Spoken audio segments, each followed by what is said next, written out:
એના માટે વપરાયેલો છે. સંયુક્ત અને વિભક્ત કુટુંબ. પહેલા સંયુક્ત કુટુંબ હતું કે જેમાં ઘર પરિવારના વડીલો, વૃદ્ધો બધા સાથે રહેતા હતા, એક જ છત નીચે, બરાબર. હવે ક્યાંક ને ક્યાંક નોકરી ધંધાના હિસાબે એ સંયુક્ત કુટુંબો છે એ વિભક્ત કુટુંબમાં પરિણમ્યા છે. એટલે ગામડામાં વૃદ્ધો રહે છે અને એના બાળકો હોય એ શહેરમાં નોકરી ધંધા માટે આવતા હોય છે. તો એ અર્થમાં અહીંયા કાવ્યનું નામ લીધેલું છે કે બા એકલા જીવે છે. નવી પેઢી છે એ ભૌતિક અને માનસિક રીતે સંબંધોથી દૂર થતી જાય છે અને એનો ખાલીપો છે એ વૃદ્ધ વ્યક્તિ કે જે એકલા જીવે છે, પોતાના સંતાન માટે જુએ છે, એને ખાલીપો આપતો જાય છે. નવી અને જૂની પેઢી વચ્ચેનું અંતર પણ અહીંયા દેખાય છે, કેમ કે વૃદ્ધજનો કે જે એકલા જીવતા હોય છે એ પોતાના સંતાનોની રાહ વેકેશનમાં જોતા હોય છે કે જ્યારે બાળકોને રજા પડે ત્યારે એ બાળકો છે અહીંયા આવશે, બધા સાથે રહેશું, બાળકોને મન ભાવતું ભોજન છે એ મા એવું વિચારે છે કે તૈયાર કરીને આપશું, એના બાળકોને ખવડાવશું, બરાબર. ઘણું બધું વિચારે છે. પણ જ્યારે વેકેશન પડે છે અને બાળકોના આવવાનો દિવસ હોય છે ત્યારે એના સંતાનનો ફોન આવે છે કે અમે નથી આવતા, બહાર ફરવા માટે જઈએ છીએ. ત્યારે જે જુરાપો છે એ જુરાપો જીવવા માટે અઘરો થઈ જાય છે, બરાબર. અહીંયા બે પ્રકારના એક જ કાવ્યની અંદર છે એ લઈ લીધો છે બાનો વર્તમાન અને બાનો ભૂતકાળ, બરાબર. ભૂતકાળ બાનો કેવો હતો અને વર્તમાન કેવો છે, એ બે પાસા છે એ આ કાવ્યની અંદર મળી લીધા છે. આપણે બે પ્રશ્નો છે એ પૂછાય છે, ભૂતકાળ પણ પૂછાય છે અને વર્તમાન પણ પૂછાય છે, બે પ્રશ્નો સાથે પણ પૂછાય છે. અને ત્રીજો પ્રશ્ન કે બાની વેદના, આમાંથી એક પ્રશ્ન હોય જ છે 4 માર્ક્સ, બરાબર. એટલે કાવ્ય છે આઈએમપી છે, એકદમ સહેલું છે, ધ્યાન આપશો અને સરસ રીતે સમજશો તો ફટાફટ આવડી જશે. ચાલો જોઈએ, પહેલા લેખકનો પરિચય, કવિનો પરિચય જોઈએ છીએ. મુકેશ જોશી. કાવ્ય ક્ષેત્રે નીચી કેડી કંડારનાર કવિ મુકેશ દુર્ગેશભાઈ જોશીનો જન્મ વડાલી, ઈડર, જિલ્લો સાબરકાંઠા ખાતે થયો છે. અભ્યાસ મોડાસાની સર્વોદય હાઈસ્કૂલમાં કર્યો છે. ડિપ્લોમા સિવિલ એન્જિનિયર તેમજ એમએ જેવી શૈક્ષણિક ઉપાધિઓ ધરાવે છે. કાગળને પ્રથમ તિલક આ પૂછાય છે. ત્રાણ તેમજ 2 પંક્તિના ઘરમાં એમના નોંધપાત્ર કાવ્ય સંગ્રહો છે. જળ અભિષેક, આંતરયાત્રા, એક સાવરિયો, બીજો બાબરિયો, રૂપિયાની રાણી અને ડોલરિયો રાજા એમના નાટકો છે. એમને શૈતા award, Jayant Pathak award Surat, Gujarat Sahitya Akademi award તેમજ હરીન્દ્ર દવે એવોર્ડ 2010માં પ્રાપ્ત થયા છે. ચાલો હવે જોઈએ કાવ્યની અંદર શું કહેવા માંગે છે. પેરેગ્રાફ જોઈએ છે છેલ્લો. બે પેઢી વચ્ચે ભૌતિક અને માનસિક અંતર વધતું જાય છે અને આ સમય જૂની પેઢીને ખાલીપો આપી જાય છે તેમજ નવી પેઢીને સંબંધોની મીઠાશથી દૂર કરતો જાય છે. વેકેશનમાં મળતા અને બહારથી મલકાતા સગા સંબંધીઓ હવે મળવાનું ટાળે છે. એમાંય કોવિડ જ્યારથી આવ્યો છે ત્યારથી તો સાવ એકબીજાને મળવાનું ઓછું થઈ ગયું છે. પ્રસંગો પણ માણસો ટૂંકાવીને કરવા માંડ્યા છે. એકબીજાના ઘરે આવવો જવો ઓછો થઈ ગયો છે. જ્યારે બધું બરાબર થઈ જશે ત્યાર પછી પણ ઘણાના સગાવાલાના અંતરો છે એ વધી ગયા છે. માત્ર પોતાના નાનકડા કુટુંબ તરફ ધ્યાન આપીને મોટા આનંદથી વંચિત થતા જાય છે. વેકેશનની રાહ જોતા એના બાળકો કરતા વતનમાં રહેતા એમના વડીલો વધારે રાહ જોતા હોય છે, કારણ કે આખા વર્ષની એકલતા દૂર થવાના દિવસો નજીક આવતા દેખાય છે અને જ્યાં આવનારની વાટ જોવાતી હોય ત્યારે ફોન આવે કે આ વેકેશનમાં અમે બહાર ગામ ફરવા જવાના છીએ, એથી અવાશે નહીં. ત્યારે એકલતા બમણા જોરથી હુમલો કરે છે. જીવવું કપરું બની જાય છે. આવા અનેક બા અને દાદા આપણા ગામડામાં વસે છે કે જે પોતાના સંતાનોથી દૂર આખું વર્ષ એકલતામાં કાઢતા હોય છે.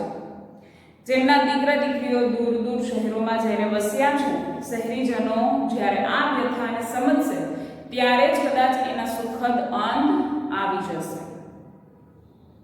અત્યારે શહેરીકરણને ભૂલી અને માણસો ગામડા તરફ વળ્યા છે.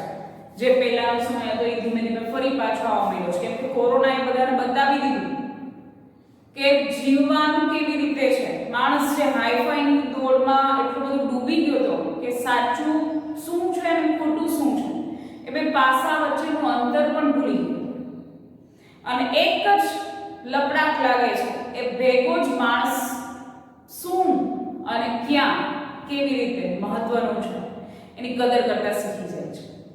બરાબર. હવે કાવ્યને જોઈએ છીએ. કાવ્યમાં શું કહેવા માંગે છે? ચાલો. બા એકલા જીવે, બા સાવ એકલા જીવે છે. બા એ સમગ્ર વૃદ્ધજનો માટે સંબોધાયેલો શબ્દ છે. સ્ત્રી અને પુરુષ કોઈ પણ કે જે ગામડામાં પોતાના સંતાનોથી દૂર રહે છે એ સમગ્ર વ્યક્તિ વૃદ્ધજનો માટે શબ્દ છે એ વપરાયેલો છે. બા એકલા જીવે છે. એકલતાના વર્ષો એને ટીપે ટીપે પીવે. ટીપે ટીપે પીવા મતલબ કે ખૂબ જ દુઃખી કરે છે. બા એટલા બધા એકલા થઈ ગયા છે કે એ એકલતાના દિવસો એના માટે ખૂબ દુઃખી કરનારા છે. બાના ઘરમાં વેકેશન, જ્યાં માળો બાંધીને રહેતું. વેકેશન માળો બાંધીને રહેવું એટલે કે સંતાનો છે એ આવે છે, એના દીકરા, એના પુત્ર, એની પૌત્રીઓ. જેવું ઘરમાં વેકેશન પડે છે એ ભેગું જ બાના જે સંતાનો છે માળો બાંધીને રહે. આપણને ખબર છે કે પંખી છે એ પોતાના માળાની અંદર એના બચ્ચાને સાચવીને બેઠું હોય છે. એવી રીતે ઘરને માળો અહીંયા કીધું છે અને એની આવનારા બચ્ચા એટલે કે એના દીકરા દીકરી. વેકેશન પડે છે તો બાના ઘરમાં જાણે કે પોતાના સંતાનોનો માળો બંધાણો હોય એવું લાગે છે. રસગુલ્લાની ચાસણી જેવું વહાલ નીતરતું વહેતું. જો પ્રશ્ન પૂછાય છે એક વાક્યમાં કે બાનું વહાલ છે કેવું છે, તો કે રસગુલ્લાની ચાસણી છે. કે બાના હૈયામાંથી જાણે કે એકદમ મીઠું મધુર વહાલ છે એ પોતાના સંતાનો માટે નીકળતું હોય એવું લાગે છે. દોડા દોડી, સંતાકુકડી સૌ પકડાઈ જતા. અત્યાર સુધી બા એકલા જ હતા. બરાબર. પણ વેકેશન પડે છે અને જેવા સંતાનો ઘરમાં આવે છે તો શું થાય છે, તો કે બાની અંદર રહેલું, બાના હૃદયમાં રહેલું જે વહાલ છે બધું સંતાનો પ્રત્યે ઢોળાઈ જાય છે. અને બાળકો છે એ ઘરમાં સંતાકુકડી રમે છે, આમ તેમ દોડાદોડી કરે છે અને એ રમતમાં બધા પકડાઈ પણ જાય છે. ભાઈ ભગીની ભેળા બેસી સુખનો હિંચકો ખાતા. ભગીની એટલે કે બહેન. ભાઈ અને બહેન છે એ ભેળા એટલે કે સાથે બેસી અને હિંચકા ઉપર બેસી અને સુખ દુઃખની વાતો છે એ કરે છે. સુખડીમાં ઘી રેડી રેડી બા સૌને ખવડાવે. બા પ્રેમથી સુખડી એટલે કે આપણે કહીએ છીએ ને પાક બનાવીએ છીએ, ગોળ પાપડી બનાવીએ છીએ. બરાબર. એ બનાવી અને બા એની અંદર ઘી રેડી રેડીને મતલબ કે બહુ પ્રેમથી બા છે પોતાના બાળકો માટે રસોઈ બનાવે છે, મિષ્ટાન બનાવે છે. ઉડવાનું બળ આપી પાછું ઉડવાનું શીખવાડ. ઉડવાનું બળ એટલે કે સ્વાવલંબી કેમ જીવવું એનું બળ છે બા આપે છે. અને પછી પાછો એ પૂછે કે ઉડવાનું શીખવાડે એટલે કે સ્વાવલંબી જીવન કેમ જીવવું એ પણ શીખવાડે છે. સ્વાવલંબી કેમ બનવું, પોતાની જાત પર કેમ ઊભું થવું અને સ્વાવલંબી જીવન કેમ જીવવું એ પણ બા જ શીખવાડે છે એમ કે છે. સુખનો સૂરજ છાનો માનો જલતો ઘરના દીવે. સુખ અને સમૃદ્ધિ રૂપી સૂરજ છે એ છાનો માનો એટલે કે ચૂપચાપ ઘરના એક ખૂણામાં જાણે કે પ્રકાશિત થયો હોય એવું લાગે છે. સુખનો સૂરજ છે એ ઘરના ખૂણે જાણે કે પ્રકાશિત થતો હોય એવું લાગે છે. એટલા માટે કે આ સુખ છે એ બહુ થોડોક ટાઈમ ભૂખું રહેવાનું છે. બરાબર. એટલે અત્યારે ઘરમાં સુખ સમૃદ્ધિનું વાતાવરણ છે કે છે. કાળ કુહાડી ફરી કપાયા વેકેશનના ઝાડ. કાળ કુહાડી, કાળ એટલે કે સમય. સમયની કુહાડી, કાળરૂપી કુહાડી એવી લાગી જાય છે કે વેકેશન છે એના ઝાડ કપાઈ જાય છે. મતલબ કે વેકેશન પૂરું થઈ જાય છે. જ્યાં સુધી વેકેશન હતું, બાના ઘરમાં બાળકો આવ્યા હતા ત્યારે ઘર આખું જાણે કે કોઈ પ્રકાશથી ઝળહળતું હોય એવું લાગતું. પણ અત્યારે વેકેશન પૂરું થઈ ગયું છે, જાણે કે સમયનું ચક્ર એવું ફર્યું છે કે કાળરૂપી કુહાડી ફરતા વેકેશન હવે પૂરું થઈ જાય છે. કોઈ હવે પંખી ના ફરકે ચણવા માટે લાડ. પંખી એટલે કે સંતાનને કીધું છે. જો ઘરને માળો કીધું છે તો સંતાનને પંખી કીધું છે અને ચણવા માટે દાણાની લાડ. હવે આ ઘરની અંદર એક પણ સંતાન બાનો પ્રેમ મેળવવા માટે આવતું નથી. વેકેશન પૂરું થઈ ગયું છે એટલે સુનકાર ને સન્નાટાઓ ઘરમાં પહેરો ભરતા. આ પણ પૂછાય છે કે ઘરનો પહેરો કોણ ભરે છે? તો કે સુનકાર ને સન્નાટા. જાણીને ઘરમાં ભૂલે ચૂકે પણ આનંદ પ્રવેશી ના જાય, ઘરનું વાતાવરણ પ્રફુલ્લિત ન થઈ જાય એના માટે સુનકાર અને સન્નાટો છે. 24 કલાક જાણીને પહેરો ભરતું હોય એવું લાગે છે. બાના જીવતરની છત પરથી શ્વેત પોપડા ખરતા. શ્વેત એટલે સફેદ. બાના જીવતરની છત ઉપર મતલબ કે બાનું આયુષ્ય છે ધીમે ધીમે ટૂંકાતું જાય છે. બા વૃદ્ધાવસ્થા તરફ જાય છે, બરાબર? તો સુખરૂપી દિવસો છે એ જાણે કે ઓછા થતા જતા હોય એવું લાગે છે. એટલા માટે શું કીધું છે કે બાના જીવતરની છત પરથી શ્વેત પોપડા પડે. વૃદ્ધાવસ્થા નજીક છે એટલા માટે સુખરૂપી દિવસો છે એ ઓછા થતા જાય છે. સુખડીનો પાયો દાજેલો શેમાં એ ઘી રેડે. પાયો આપણે કહીએ ને કે ગોળને ગરમ કરી અને એની પાઈ લેવામાં આવે છે. પછી સુખડીમાં એ ગરમ ગોળ નાખવામાં આવે છે. પછી લાડવા બનાવતા હોય એમાં ગરમ કરીને ગોળ નાખવામાં આવે છે. તો પાયો દાજીને મતલબ કે જે ગોળની ચાસણી લેવામાં આવે છે એ દાજી લે એમ કે છે. હવે એ ઘી અને ગોળની પાઈ છે તો દાજી ગઈ છે. માં કોના માટે સુખડી બનાવે એમ કે હવે એ સુખડીને ખાવાવાળું કોઈ છે નહીં. બાએ સૌના સપના તેડ્યા એટલે સાકાર કર્યા. બા આખી જિંદગી તનતોડ મહેનત કરી અને પોતાના સંતાનો છે એના સપના સાકાર કરે છે. કોણ? બાને તેડો. બાને તેડવાની વાત નથી પણ બાના સપના છે કોણ પૂરા કરશે? બાના સપના બહુ મોટા પણ નથી, બસ ખાલી પોતાના સંતાનો છે એનો પ્રેમ જોઈએ છે, એનો સાથ જોઈએ છે, એનો સમય જોઈએ છે, બરાબર? કે બા છે એ બધાના સ્વપ્ન સાકાર કરે છે. તો બાના સ્વપ્ન છે એ કોણ સાકાર કરશે એમ કે છે. ફાટેલા સાડુડા સાથે કંઈક નિશાસા છે. સાડુડા એટલે સાડ. બાની સાડી છે ફાટેલી છે પણ એમાં કેટલાય નિશાસા નાખેલા જીવન છે બાએ વ્યતીત કરેલા છે.